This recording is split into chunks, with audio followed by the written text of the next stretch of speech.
इस नाल एक वड्डी खबर ते नजर पा लैने आ। किसानी अंदोलन के बारे सरकार च मंथन किया जा रहा है।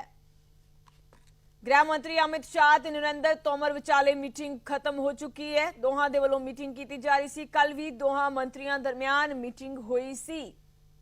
कल भी मीटिंग हुई सी, अज भी मीटिंग हुई। किसान आगू नूं जल्द ही अगले दौर लई गलबात दा सद्दा दिता जा सकता है। किसानी अंदोलन बारे सरकार च मंथन होया है। मीटिंग हुई अमित शाह ते नरेंद्र तोमर दी, जो खत्म हो चुकी है। अगले दौर की गलबात लई सद्दा मिल सकता है। साडे सहयोगी हरप्रीत बंदेशा साडे नाल लाइव जुड़ गए ने, उन्हां रुक करदे हां। हरप्रीत, मीटिंगां दा सिलसिला लगातार जारी है। प्रेशर तां सरकार ते भी जाहिर है बनिया होया है ते अगले दौर लई क्या जा रहा है कि गलबात लई सद्दा मिल सकता है कि कोई इन्फॉर्मेशन तुहाडे कोल?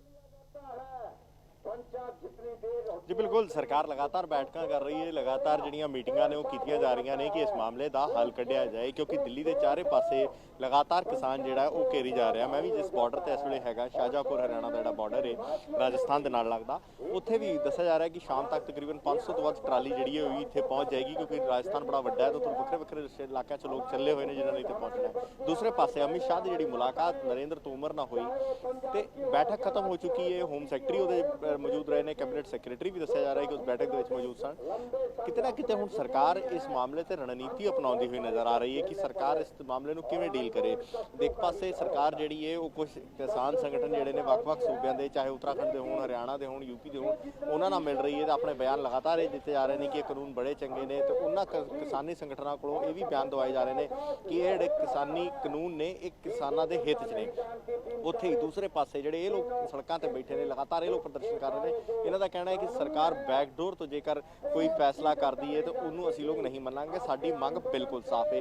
तो मन्निया जाए कि सरकार हुण इसकी कोशिश कर रही है कि इस मामले नाल किवें नजिठिया जाए, उसनूं लैके जिहड़ी मीटिंग की गई। तो यह भी मन्निया जा रहा है कि 15 तरीक का सद्दा हो सकता है सरकार दे देवे, क्योंकि ये गल पहले भी चल रही थी कि 15 दिसंबर में एक मीटिंग हो सकती है। हालांकि अजे तक इसका औपचारिक ऐलान या ऑफिशियल इनवाइट सामने नहीं आया, लेकिन ये चर्चावां जरूर ने कि सरकार जिहड़ी है 15 दिसंबर को एक बैठक कर सकती है। तो उस बैठक के उम्मीद की जा सकती है कि इस मसले का नतीजा सरकार किसी ना किसी पासे कढ़े कि जेकर किसान संगठन लंबे समय तो इन्नी ज़्यादा ठंड च बैठे हुए हैं तो उत्थे सरकार ते भी दबाव जिहड़ा वो लगातार वधदा जा रहा है। सरकार लिए भी खासी समस्या है कि हुण इस मामले नाल नजिठण किवें, क्योंकि किसान बिल्कुल अपनी गल ते बिल्कुल कायम ने कि असीं इसे गल ते गए कि तिन्ने कानून कैंसल करो, MSP लिखित च दिओ तो असीं सवेरे उठ के घर चले जावांगे। अमूनन इहो जी जिहड़ी हालात ने दिल्ली के हर बॉर्डर से देखने को मिल रहे हैं। हुण देखना होगा कि अमित शाह ते नरेंद्र तोमर की इस बैठक का की नतीजा निकलता है ते की सरकार इस ते झुकदी है या फिर उही पुरानी डफली पुराना राग हुंदा है कि तुहाडे लिए कानून बड़े चंगे ने, असीं कानून बड़े चंगे बनाए ने, तुसीं इन्हां ते मन जाओ। कि उही गल दोबारा कही जाएगी या फिर तो प्रेजेंटेशन होएगी, ये वक्त दसेगा। लेकिन एक गल बिल्कुल साफ है कि सरकार जिहड़ी है मंथन कर रही है, लेकिन उस मंथन का नतीजा निकलता सामने नजर नहीं आ रहा। हरप्रीत, लगातार किसान यो मंग कर रहे हैं कि कानून रद्द किए जाए, तो फिर सरकार नूं समस्या कित्थे आ रही है कानून रद्द करने विच, क्योंकि किसान लगातार एक ही मंग कर रहे हैं। जसमीत एक गल इत्थे समझ नहीं पेगी कि सरकार दी अपनी बहुत सारिया मजबूरियां ने। सरकार किसी भी कानून नूं एवें रद्द नहीं कर सकती।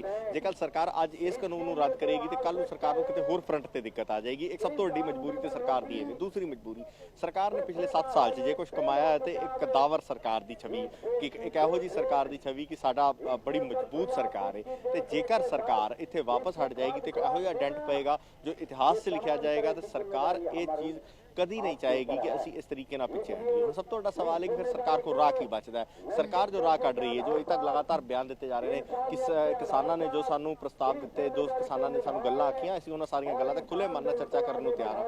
चर्चा कीतियां गल नहीं होएगी, इसका हल कढ़ना पेगा, इसका नतीजा कढ़ना पेगा कि नतीजा निकले कि जिस नाल किसान है जिन्हों खेत च होना चाहिए, जो सड़कों पर बैठा। अमूनन इहो जिहियां तस्वीरां ने कि इहो जिहियां तस्वीरां अगे असीं राजस्थान जिहड़ियां पंजाब दियां देख रहे सी कि उत्थे तुहानूं पंजाब दा किसान नज़र आउंदा है, इत्थे रंग थोड़ा जिहा फर्क है कि इत्थे राजस्थान हरियाणा का रंग नजर आ रहा है कि वो लोग इत्थे बैठे हुए हैं। तो किते ना किते हुण समस्या सब तो वड्डी है कि लगातार इत्थे भी लोग जिहड़े ने वो वधदे जा रहे हैं, लगातार लोग इत्थे भी जुड़ते जा रहे हैं। उन्हां हालातां दे विच सरकार किस तरीके नाल हल कढेगी ये देखना दिलचस्प तो होएगा ही। लेकिन किते ना किते सरकार वास्ते सब तो वड्डी जिहड़ी चुनौती ये होएगी कि जेकर सरकार पिछे भी हटदी है या सरकार इस मामले का हल कुछ भी कढे तो सरकार को अपनी इमेज की चिंता बड़ी वड्डी होएगी कि सरकार अपनी इमेज की ਆਪਣੀ ਇਮੇਜ ਕਿਵੇਂ ਬਚਾ ਪਾਏਗੀ ਉਸ ਦੇ ਉੱਤੇ। ਜੀ ਹਰਪ੍ਰੀਤ, ਕਿਸਾਨ ਜਥੇਬੰਦੀਆਂ ਦੇ ਵੱਲੋਂ ਸੰਸਦ ਦਾ ਸੈਸ਼ਨ ਸਦਨ ਦੀ ਮੰਗ ਕੀਤੀ ਜਾ ਰਹੀ ਹੈ ਕਿ ਸੰਸਦ ਦਾ ਸੈਸ਼ਨ ਸੱਦ ਕੇ ਇਸ ਬਾਬਤ ਕਾਰਵਾਈ ਹੈ ਜਿਹੜੀ ਉਹ ਕੀਤੀ ਜਾਏ। ਇਹ ਗੱਲ ਜਿਹੜੀ ਹੈਗੀ ਕਿ ਸੈਸ਼ਨ ਤੇ ਬੜੇ ਇੱਕ ਲੰਬੇ ਟਾਈਮ ਤੋਂ ਉਹਨਾਂ ਦੀ ਮੰਗ ਹੈ, ਲੇਕਿਨ ਇਹਦੇ ਨਾਲ ਸਾਨੂੰ ਸਮਝਣਾ ਪਏਗਾ ਕਿ ਸੈਸ਼ਨ ਬੁਲਾਣਾ ਜਾਂ ਸਰਕਾਰ ਦੀ ਆਪਣੀ ਨੀਅਤ ਹੈ, ਕਿਉਂਕਿ ਸਰਕਾਰ ਦੀ ਨੀਅਤ ਤੇ ਨੀਤੀ ਤੇ ਹੀ ਸਵਾਲ ਨੇ ਕਿ ਸਰਕਾਰ ਇਸ ਦਾ ਹੱਲ ਕੀ ਕੱਢਦੀ ਹੈ, ਸਰਕਾਰ ਇਸ ਦਾ ਕੀ ਨਤੀਜਾ ਜਿਹੜਾ ਉਹ ਕੱਢ ਕੇ ਕਿਸਾਨਾਂ ਨੂੰ ਫੜਾਉਂਦੀ ਹੈ, ਕਿਉਂਕਿ ਕਿਸਾਨ ਤੇ ਲਗਾਤਾਰ ਆਪਣੀ ਇੱਕ ਹੀ ਮੰਗ ਤੇ ਕਾਇਮ ਨੇ ਕਿ ਇਸ ਮਾਮਲੇ ਦਾ ਹੱਲ ਕੱਢੋ।